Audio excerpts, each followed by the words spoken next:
एक बच्चा था, डोंगरी की गलियों में पला, पुलिस वाले का बेटा था और आज पूरा हिंदुस्तान उसके नाम से कांपता है। यूनाइटेड नेशंस ने उसे ग्लोबल टेररिस्ट घोषित किया। फोर्ब्स ने उसे दुनिया के 10 मोस्ट वांटेड में तीसरे नंबर पर रखा। ये कहानी है दाऊद इब्राहिम कासकर की।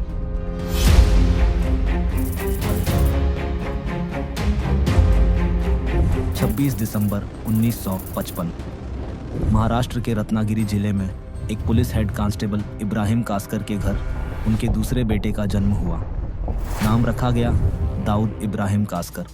जन्म के बाद परिवार मुंबई के डोंगरी इलाके में आ गया। एक बाबा ने भविष्यवाणी की थी, इनका दूसरा बेटा बहुत बड़ा और मशहूर आदमी बनेगा।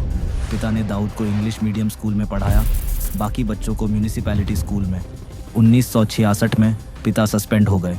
घर में खाने तक के लाले पड़ गए। दाऊद की पढ़ाई छूट गई और उसकी दोस्ती हुई उन लड़कों से जो चोरी और ठगी से रोटी कमाते थे। 14 साल की उम्र में पहली चोरी। पिता खुद उसे थाने ले गए। अफसरों के सामने माफ़ी मांगी, लेकिन दाऊद पर कोई असर नहीं पड़ा। उसने और उसके दोस्तों ने मोहत्ता मार्केट में एक दुकान खोली जहाँ ठगी होती थी। वो एक लोकल डॉन बासु दादा के गिरोह में शामिल हो गया। एक दिन बासु दादा ने दाऊद के पिता और भाई की पब्लिक में बेइज्जती कर दी। यह एक बड़ी गलती थी। दाऊद ने बासु दादा को सिर्फ चैलेंज नहीं किया, उसका पूरा साम्राज्य खत्म कर दिया। हाजी मस्तान के पास 5 लाख रुपए से भरी एक अटैची थी। मरीन लाइन से मलाबार हिल्स जानी थी।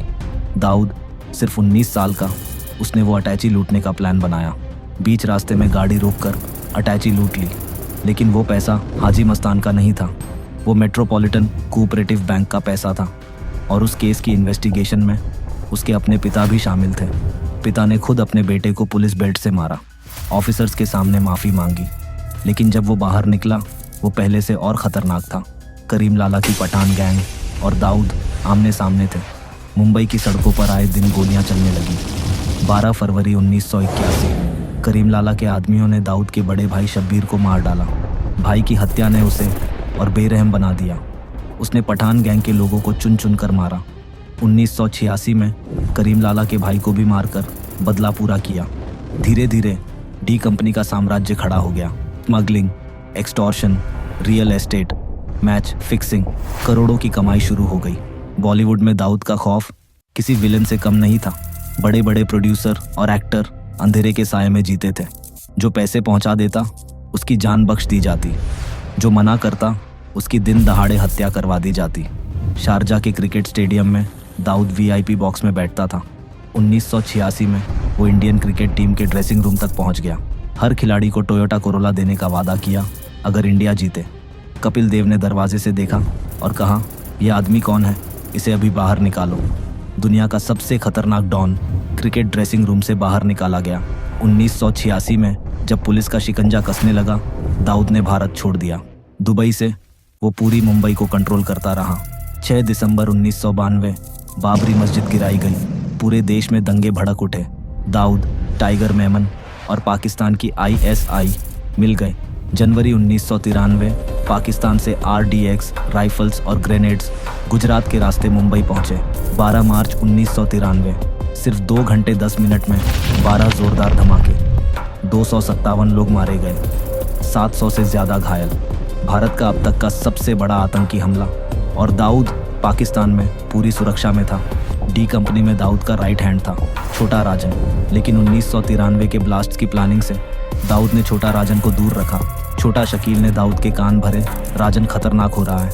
छोटा राजन ने डी कंपनी छोड़ दी। 2000 में दाऊद ने बैंकॉक में छोटा राजन को मारने की कोशिश की, लेकिन छोटा राजन बच गया। जो कभी एक दूसरे के लिए जीते थे, अब एक दूसरे की जान के दुश्मन थे।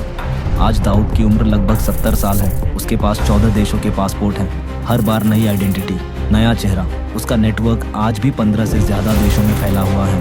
फोर्ब्स ने 2015 में उसे $6.7 बिलियन की संपत्ति का मालिक बताया। भारत उसे ढूंढता रहा, पाकिस्तान कहता रहा वो यहाँ नहीं है। UN ने उसे ग्लोबल टेररिस्ट घोषित किया, $25 मिलियन का इनाम रखा, और फिर भी वो आज़ाद है। पुलिस वाले का बेटा जो खुद ग्लोबल टेररिस्ट बन गया। डोंगरी की गलियों में पला एक बच्चा जिसने पूरी दुनिया को हिला दिया। मुंबई आगे बढ़ गई, लेकिन दाऊद इब्राहिम का सवाल अभी भी जवाब का इंतज़ार कर रहा है।